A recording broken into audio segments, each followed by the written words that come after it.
Let's begin with our top story this morning. A mega show of opposition unity against the Modi government. Nationalist Congress Party Chief Sharad Pawar will be chairing a meet of prominent opposition leaders. This will be at his residence at 4 p.m. today. The meeting will be to discuss the economic and also the political situation in the country. Opposition leaders attending the meet are members of the National Forum, an organisation founded by Yashwant Sinha and Shatrughan Sinha. AAP MP Sanjay Singh, CPI leader D. Raja, NC patron Farooq Abdullah are among the prominent netas who will be attending this meet. Besides politicians, you also have the likes of lyricist Javed Akhtar, journalist Karan Thapar, former Chief Election Commissioner S.Y. Qureshi and former MP and journalist Pratish Nandi also invited. The meeting assumes significance, of course, ahead of the 2024 polls, with Congress having failed to pose any sort of alternative to the Modi-Shah juggernaut. Clamour is growing louder for a new alliance that can actually take on the BJP in 2024.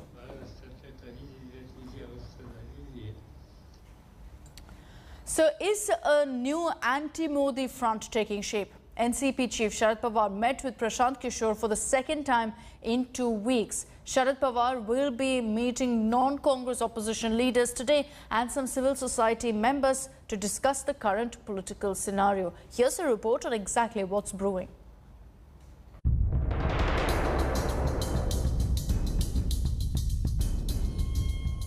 One, a politician who never hid his ambition to become the Prime Minister of India one day. The other, a master strategist who has helped regional parties defeat the BJP in several states, the last being Bengal. And when the two meet, not once but twice in 10 days, it sets tongues wagging. The first meeting took place on June 12th at Pawar's Silver Oak residence in Mumbai. The second one at his residence in Delhi on Monday. The NCP chief has called a meeting of opposition parties on Tuesday. Here is the catch. The Congress is not on the invite list. It is being called the meeting of the National Forum, a loose alliance of politicians launched by TMC leader Yashwant Sinha. So far, pundits have come to two conclusions. One, Pawar is aiming for a federal front against the BJP. Two, the broad alliance will drive a hard bargain with the Congress if and when the need arises. The idea is not new. Deva Gowda and Indra Kumar Gujral had both become prime ministers with Congress's support earlier. But does it stand a chance now? The first hint will come in the UP elections next year. For now, all eyes are on the Congress Mukt opposition meet that takes place on Tuesday. Bureau Report, India Today.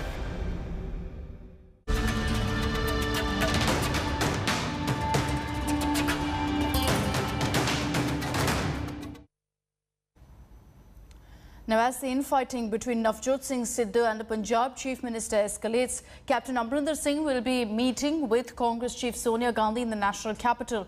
The Chief Minister will be accompanied by several other senior leaders also of the Congress. This meeting assumes significance in view of all of the infighting of Navjot Singh Sidhu's most direct attack yet on Amrinder Singh, accusing him of thwarting his every bid to reform the system when he was the cabinet minister. Now, while Captain is meeting the top brass today, Sidhu's appearance is doubtful. Sources said that after meeting with these leaders, Sonia Gandhi will take a final call on exactly how to resolve this internal feud in the party's Punjab unit. So what exactly is this feud all about? Well, it's clear that the Congress is continuing to face a leadership crisis because dissent is brewing within the party. Navjot Singh Sidhu launched a veiled attack also at Chief Minister Captain Amrinder Singh. Here are the details.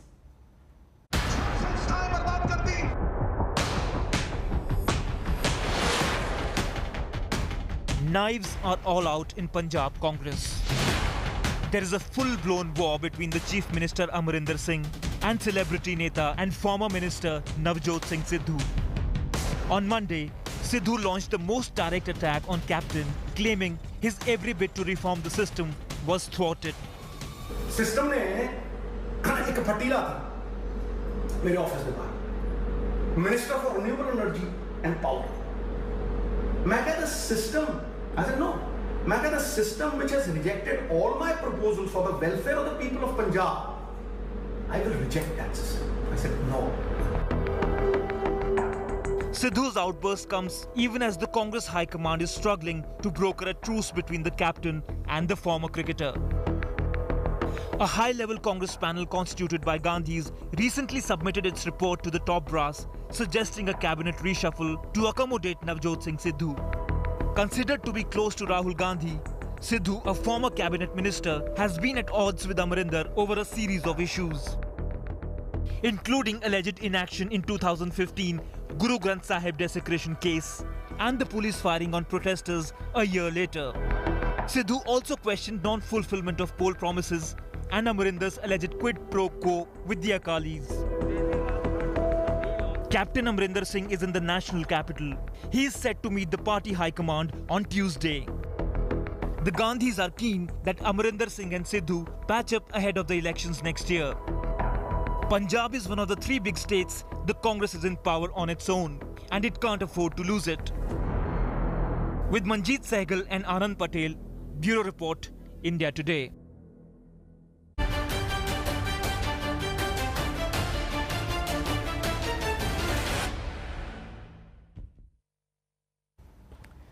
Now, 2 days before Prime Minister Modi's Jammu and Kashmir all-party meet that will be happening in the national capital, a key huddle of the Gupkar alliance is going to happen today in Srinagar. This is to decide on the participation in the meeting. This meeting will be chaired by National Conference Chief and MP Dr. Farooq Abdullah. All the 6 political parties part of the Gupkar alliance will come together. They'll chalk out their strategy in the huddle. Farooq Abdullah has also told India Today that they will decide on participation after negotiations and consultation with other leaders of the Gupkar alliance on the invitation that's been extended by the centre. Sources tell India Today that the People's Democratic Party chief, Mehbooba Mufti, is reluctant to be a part of the meeting in person despite the release of 2 of our party leaders from detention.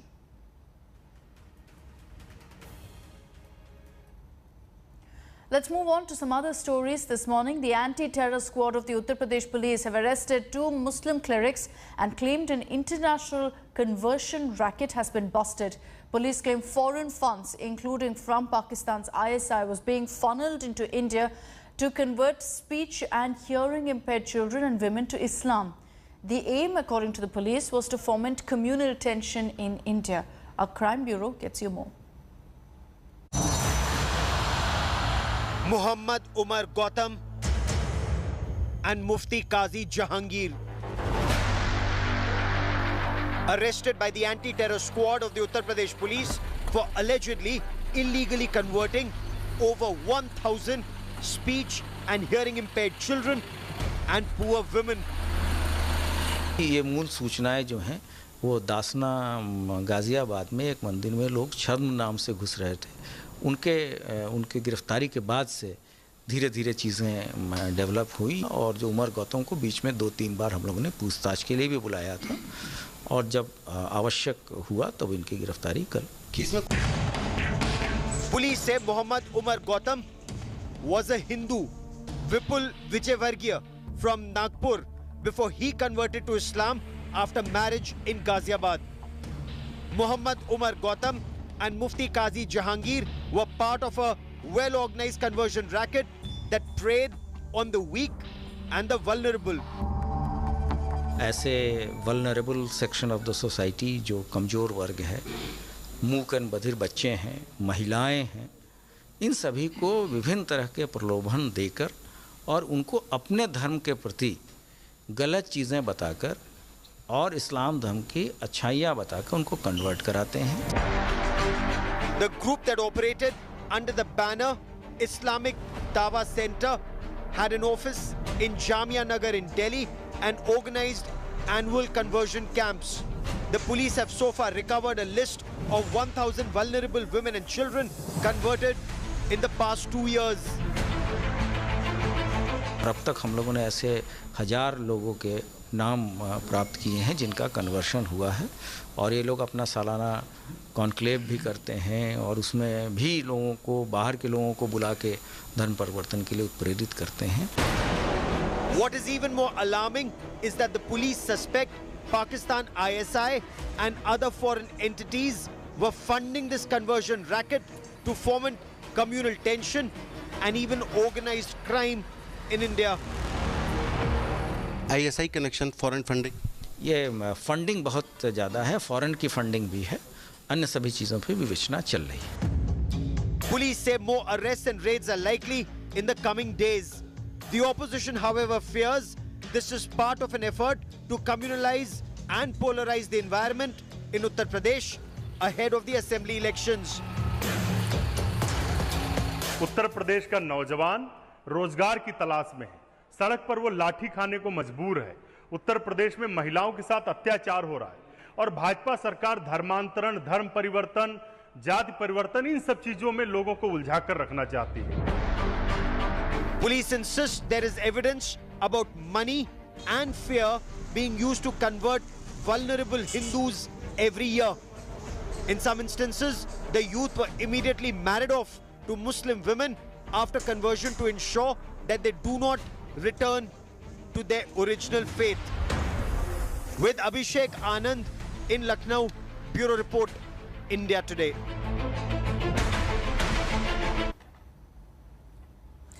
Twitter India continues to face heat over the Ghaziabad assault viral video case. The Uttar Pradesh police have summoned Twitter India Managing Director Manish Maheshwari for questioning on June 24th. Now, the UP police have also asked Twitter India's grievance officer Dharmendra Chatur to report on the same day or face legal action. Maheshwari was served a notice earlier on June 17th, but he offered to be available via video call. This comes after ongoing complaints related to tweets on the viral video of an assault of an elderly man in Ghaziabad. Now, the Ghaziabad police earlier claimed that there was no communal angle whatsoever to the assault on the man and that the viral video was an attempt to destroy communal harmony. The microblogging site, meanwhile, has restricted access to tweets that feature the video.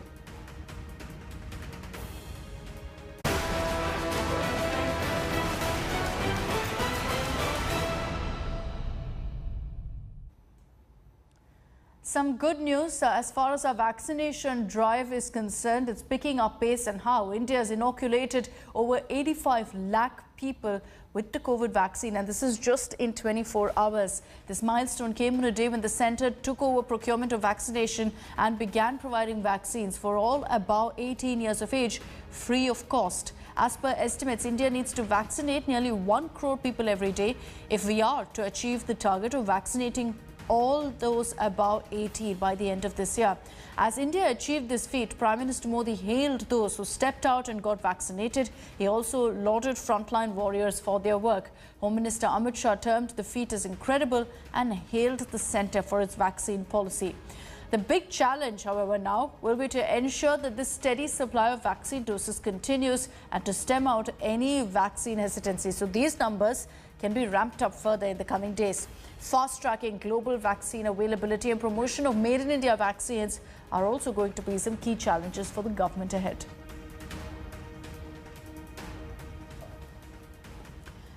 Rural India bore the brunt of the second wave of COVID-19 infections earlier this year. Keeping in line with the tradition of standing with the Indians in the time of need, Care Today and Aaj Tak launched an initiative to provide free medical care to those who lack access to even doctors and medicines.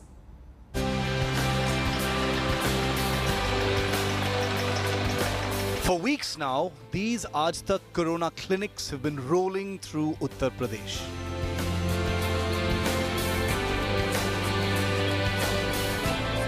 From Gorakhpur to Mao, to villages in and around the capital city of Lucknow, they've helped many, thousands in fact, in desperate need of quality medical attention. Manned by doctors and loaded with all medical amenities, from medicines to COVID test kits, these Aaj Tak Corona clinics on wheels have provided relief to countless families in the interiors of Uttar Pradesh. The initiative is because at India Today we believe not only in showing you the news as it unfolds, but also in extending timely help to those in need. ये लोग यहाँ पे आके मुफ्त दवा वितरण, जांच और लोगों को अवेयर कर रहे हैं. At Kahala village near Lucknow, we not only conducted free of cost COVID testing, but also provided medical help to people. आज तक की टीम जैसे बता रही है तो गांव के ज़्यादा से ज़्यादा लोग जागरूक होंगे, इससे लोगों को ज़्यादा से ज़्यादा फायदा होगा। आज तक जो यहाँ पे आकर के ये हमारी बात दूर तक पहुँचाने के लिए इसने किया और जो हमको फ़ायदे दिए इसके बारे में आज उसका हम बहुत शुक्रगुजार हैं कि उन्होंने समझाया कि इससे क्या फ़ायदे हैं, क्या करना चाहिए, क्या नहीं करना चाहिए आपको, और जिनके पास कुछ जैसे छोटी मोटी बीमारी थी उनको दवाइयाँ भी दी है। In the tribal areas of Mau district, India Today organized COVID tests with the help of the Doctors for You team. जहाँ भी जाते हैं अपने घर से दूर जा रहे हैं तो आप लोग को मास्क जरूर लगाना। निःशुल्क जो है जांच हो रही है, निःशुल्क दवा वितरण की जा रही है और इससे काफी लोग लाभान्वित हमारे गांव के हुए हैं। In Gorakhpur, along with giving medical aid, our teams also addressed the issue of vaccine hesitancy by dispelling fears among the local populations. टीका लगाने के लिए टीम आई है, ज़्यादा से ज़्यादा लोगों ने टीका लगाया और इस टीम को मैं धन्यवाद देना चाहता हूँ। Through the Aaj Tak Corona Clinic, our goal is to reach the underprivileged in rural areas and connect them to our doctors using our ability to reach wide masses. In the first 12 days of its launch, the clinic on wheels has covered 41 districts of UP and Bihar and helped close to 3,700 people. With Ashish Srivastav in Lucknow, Gajendra in Gorakhpur and Durga Kinkar in Mau, Bureau Report, India Today. The International Cricket Council, custodian of the game, they're under a heavy dose of criticism with their poor organisation of the World Test Championship final. 2 days of play have been lost due to seasonal rains in Southampton, and every point made seems to be an enlightenment at this point to the ICC. But are they even listening? Here are the details. The International Cricket Council is trending, and for all the wrong reasons. 2 of the 4 days of the World Test Championship have been complete washouts, and a draw looks imminent from here. In case of a draw, India and New Zealand will be declared joint winners. Imagine 9 teams compete in a tournament over a period of 2 years, and eventually what they find is that they have 2 winners of the World Test Championship. The end of play for the day. Incessant rains have played their part, but the ICC has once again been caught napping as far as preparations are concerned. Former England captain Kevin Pietersen voted for a boycott of his own country when it comes to staging such crucial matches. Perhaps the first half of the 2019 World Cup, which was marred by washouts, is still fresh in his memory. This time of the year in the UK, rains are always around the corner, but the mandarins in the ICC were not aware of it. Or rather, they shut their eyes to reality that was available on various weather apps months in advance. The format of the tournament was already tweaked midway due to COVID outbreak, and now 2 days of washout before we possibly have joint winners of a format that ICC pledged to save from the threats posed by shorter formats. Unfortunately, the ICC will have itself to blame for the farce that World Test Championship final has become. Sports Bureau, India Today.